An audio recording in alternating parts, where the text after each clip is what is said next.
No one could have predicted what Piers Morgan would allegedly do on live television that day. His viewers weren't prepared, his critics weren't expecting it, and certainly not the carefully orchestrated team managing Meghan Markle's public image. But according to multiple sources during his broadcast, Piers didn't just deliver another one of his typical rants about Meghan. This time, he came armed with what observers described as concrete evidence photographs that had supposedly been scrubbed from the internet years ago.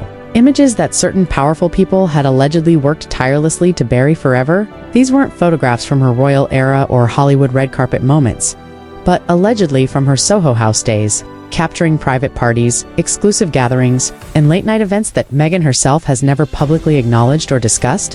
When those alleged images flashed across the television screen, viewers who witnessed them had one immediate reaction: this isn't the Meghan we've been told about. For years, the general public has been fed a carefully constructed narrative, a sweet and simple fairy tale where Meghan Markle, the hardworking actress, somehow stumbled into royal life as if destiny itself had chosen her path. But these alleged photographs painted a completely different picture, showing a Meghan who wasn't stumbling anywhere at all. Instead, they revealed a woman who was already strategically positioned exactly where powerful and influential men could see her, engage with her, and potentially advance her trajectory. The biggest question hit like a shockwave through social media and news outlets: if these photographs are genuine, why were they hidden for so long? And who worked so hard to keep them buried? To truly understand why these photographs matter so much, you need to comprehend the stark contrast they create. The Meghan Markle that most people recognize is the one presented in glossy magazine interviews and soft-focused documentary features. She's portrayed as the girl who grew up on a modest budget, worked her way into the competitive acting industry through sheer determination, and lived modestly even when her role on Suits started generating substantial income. She's presented as the compassionate woman who genuinely wanted to help others, run a lifestyle blog focused on empowerment, and dedicate herself to meaningful humanitarian work. It's an inspiring story, one that's easy to believe and even easier to admire and celebrate. However, the alleged images tell a distinctly different story, one that's quieter, sharper, and far more calculated. This alternative narrative has always existed in the background, lurking in the shadows, but never quite breaking through to the mainstream consciousness until now. Sources who claim they've seen these photographs describe Meghan at exclusive Soho House events, consistently surrounded by wealthy, powerful men. This wasn't casual mingling or coincidental proximity, but rather a comfortable, natural positioning within elite circles that most people will never access in their entire lifetimes. This isn't how typical working actresses spend their evenings or build their social networks. This certainly isn't how someone with Meghan's reported income level during her Suits era gains access to spaces where even household name celebrities are frequently turned away at the door. Somewhere along her journey, Meghan gained access to rooms where billionaires, industry titans, and power players regularly gathered. These were spaces that matched the lifestyle she was living, but not the lifestyle she was publicly explaining or acknowledging in interviews. This is precisely where the contradiction begins to emerge and deepen, because if the Meghan captured in these alleged photographs was already navigating these exclusive, elite spaces long before Prince Harry entered her life, and if her public narrative deliberately erased all evidence of this chapter, then the real question shifts. It becomes less about what she actually did in those spaces and more about why she wanted everyone to forget that this version of her ever existed at all. To understand the heart of this mystery, you must first understand what Soho House actually represents. It's not simply a restaurant, not just a hotel, and definitely not an ordinary social club that anyone can join. Soho House functions as a carefully guarded gate, and only a very specific type of person is granted passage through it. These are members-only properties strategically scattered across major cities worldwide, each one protected by a quiet but rigid set of rules, designed to keep out anyone who might attract unwanted attention, create controversy, or disrupt the carefully curated atmosphere.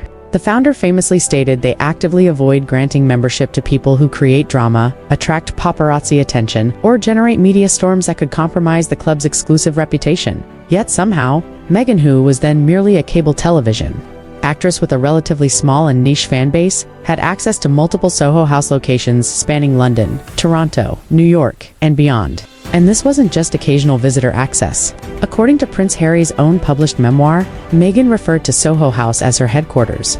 She kept luggage stored there, knew the staff members by name, and moved through the buildings with the confidence and ease of someone who genuinely belonged in those spaces. Even global icons like Kim Kardashian and sports legend Kobe Bryant were reportedly turned away from membership, despite their massive fame and substantial wealth. Yet Meghan, without comparable celebrity status at the time, walked through those doors with remarkable ease. With that single detail alone, the carefully constructed story begins to crack wide open. Soho House is emphatically not a place where you simply drop in on a whim or gain access through luck. Someone with significant influence has to vouch for you personally. Someone with authority has to deliberately open that door for you. Someone powerful has to explicitly say, she gets access. That single question: who exactly opened the door for Meghan Markle? What connects the alleged photographs, the powerful circles, and the hidden past into one cohesive narrative? Because anyone who enters Soho House without pre-existing fame or substantial personal wealth doesn't get in by random chance or good fortune. They gain entry because someone powerful specifically wanted them there, saw value in their presence, and made it happen through their influence. Now we reach the part of this story where all the scattered pieces begin to make sense and form a clearer picture. There's a figure who connects virtually all the dots in this mystery, whose name appears repeatedly in whispers, rumors, and photographs, always standing beside Meghan Markle like a shadow that never quite fades away. His name is Marcus Anderson. To truly understand Meghan's sudden and seemingly effortless rise into these elite social circles, you absolutely must understand Marcus, because he wasn't merely a casual friend or someone she happened to meet at a random party. He was the global membership director of Soho House, the man who literally held the power to decide who entered those hidden, exclusive rooms and who remained permanently locked. Outside sources familiar with this exclusive network describe Marcus Anderson as the person who quietly manages access for some of the world's most powerful names and influential figures. He opens doors that remain closed to virtually everyone else. He arranges introductions between rising stars and established power players. He decides which emerging talents receive exposure to billionaires, industry giants, and decision-makers who can transform careers overnight. It's a role that requires absolute trust, not from the general public, but from the people who run global industries and influence world events behind closed doors. And Meghan didn't just casually know Marcus through mutual acquaintances. He allegedly followed her from Los Angeles to Toronto, then to New York, subsequently to London, and back to California again. City after city, continent after continent, Marcus Anderson appeared in Meghan's life. This wasn't in a casual, just visiting capacity or coincidental overlap, but in a manner that appeared intentional, deeply connected, and strategically coordinated. Observers and analysts note that friendships don't typically function that way in the real world. High-level executives with major professional responsibilities don't uproot their lives, travel internationally, and consistently reappear just to maintain proximity to an actress on a cable television show. The relationship transcended ordinary friendship, unless his role in her life involved something far more strategic and purposeful than simple companionship. And when you factor in the long-standing claim that Marcus Anderson personally introduced Meghan to Prince Harry at a carefully arranged encounter, suddenly all the disparate pieces begin lining up with disturbing precision. Because Meghan's rise through social strata wasn't explosive or chaotic, it was steady, calculated, methodically placed, and expertly guided. This is the kind of social ascension that doesn't happen through individual effort alone. It requires connections, strategic positioning, and people opening doors that would otherwise remain permanently closed. It suggests careful planning rather than fortunate coincidence.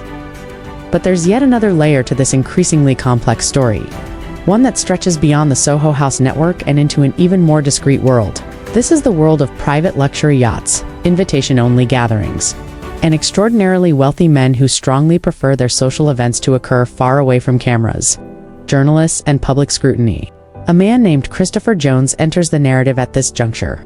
According to his own public statements and sources corroborating his claims, he worked within the yacht circuit during the same period that Meghan allegedly participated in similar activities. Their time operating in that exclusive environment, he stated explicitly, overlapped significantly now.